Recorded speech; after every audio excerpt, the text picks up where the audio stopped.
আসসালামু আলাইকুম বন্ধুরা, সবাই ওয়েলকাম টু মাই ব্লগ। আবারও আপনাদের জন্য ছোট্ট একটি ব্লগ নিয়ে এসেছি। আমি আপনাদেরকে বলেছিলাম যে আমার মামাতো ভাইয়ের বিয়েতে যাচ্ছি। ফাইনালি মামাতো ভাইয়ের বিয়ে নিয়ে এই ব্লগটি করা। এখন জামাইকে রেডি করানো হচ্ছে, আর জামাইকে রেডি করার জন্য বাইরে নিয়ে আসা হয়েছে।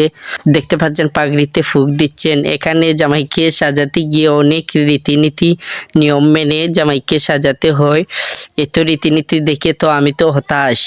তো জামাইকে পাঞ্জাবি শেরওয়ানি পাগড়ি পরিয়ে রেডি করানো হচ্ছে। এখানে কিন্তু আমি আরো একটি জিনিস লক্ষ্য করলাম, যে কোনো একজন কিন্তু জামাইকে রেডি করাতে পারবে না, এক একজন এক একটা পরাতে হবে। এখানে কিন্তু একটি প্লেট রাখা হয়েছে, আর ওই প্লেটের মধ্যে সবাই টাকা দিচ্ছে। এটা নাকি জামাইয়ের বকশিস, বিয়ের দিন এই বকশিসটা জামাইকে দেওয়া হয়। ফাইনালি জামাইকে রেডি করা শেষ। সত্যি জামাইকে কিন্তু অনেক সুন্দর লাগছে। এখন আমরা সবাই মিলে কনের বাড়ির উদ্দেশ্যে রওনা দিচ্ছি।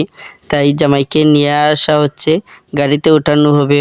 সবাই সবার মতো করে গাড়িতে উঠে পড়ছে। তো জামাইকে ওঠানো শেষ, আমিও ভাবলাম আমিও গিয়ে গাড়িতে উঠে পড়ি, পরে যদি আবার গাড়িতে জায়গা না পাই। তাই আমিও চলে আসলাম, এসে গাড়িতে বসে পড়লাম। আসলে ভিডিওটি আরও অনেক আগে আপনাদেরকে শেয়ার করার কথা ছিল, বাট সময় স্বল্পতার জন্য আমি ভিডিওটি শেয়ার করতে পারিনি। আপনারা তো বুঝতেই পারছেন যে ক্যামেরায় যত শর্টকাট দেখেন, ক্যামেরার পিছনে কিন্তু অনেক পরিশ্রম, অনেক কষ্ট আছে। তো ফাইনালি আমরা কনের বাড়িতে চলে আসলাম। এখন জামাইকে নামানো হচ্ছে গাড়ি থেকে।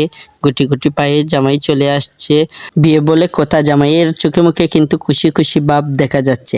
আর উনি এসে জামাইকে কানে কানে কি যেন কান মন্ত্র দিল। দেখা যাক জামাই আজ এই কান মন্ত্রই কি কাণ্ড নাই ঘটায়। তো এখানে গেটে সবাই চলে এসেছেন, জামাইকে যেতে দেবে না, এখানে নাকি বকশিস দিতে হবে। তো সবাই মিলে অনেক হই হুল্লোড় হচ্ছে, কেউ থেকে কেউ কম নয়। এদিকে কোথা থেকে কে যেন এসে স্প্রে করলো, সবাই সাদা বরফে ডাকার মতো হয়ে গেছে। তো গেটের বেজাল শেষ করে জামাইকে নিয়ে ভিতরে যাওয়া হলো। ভিতরে খাবার খাওয়ার জন্য সবাই কিন্তু অধীর আগ্রহে অপেক্ষা করছে, বাট খাবার আসছে না। অবশেষে খাবার নিয়ে আসা হলো, সবাইকে খাবার সার্ভ করা হচ্ছে। আর আপনারা আমার ভিডিও দেখে হয়তো ভাবতে পারছেন যে আমরা যে দেশে গেছি বিয়ে করাতে, সে দেশে কি কোনো মেয়ে লোক নেই? আসলে আমার ভিডিওতে কোনো মেয়ে আনি না। আর বিয়ে বাড়ি তো বুঝতেই পারছেন, মেয়েদের বাদ দিয়ে ভিডিও করাটা খুবই টাফ বিষয়। তো আমি ভিডিওটি অনেক কষ্ট করে করলাম। সবাই খাওয়া দাওয়া করতেছে, এদিকে জামাইয়ের সাথে সবাই ছবি তুলতেছে। তো ভাবলাম আমিও দুই একটা ছবি নেই, তাই জামাইয়ের সাথে কয়েকটা ছবি নিলাম। আমাদের সবার খাওয়া দাওয়া শেষ, বাট জামাইয়ের খাওয়া দাওয়া হয় নাই। তাই জামাইকে খাওয়ার জন্য নেওয়া হয়েছে এই সুযোগে স্টেজ খালি। তাই আমি ভাবলাম দামান ভাব নিয়ে আরো কয়েকটা ছবি নেই।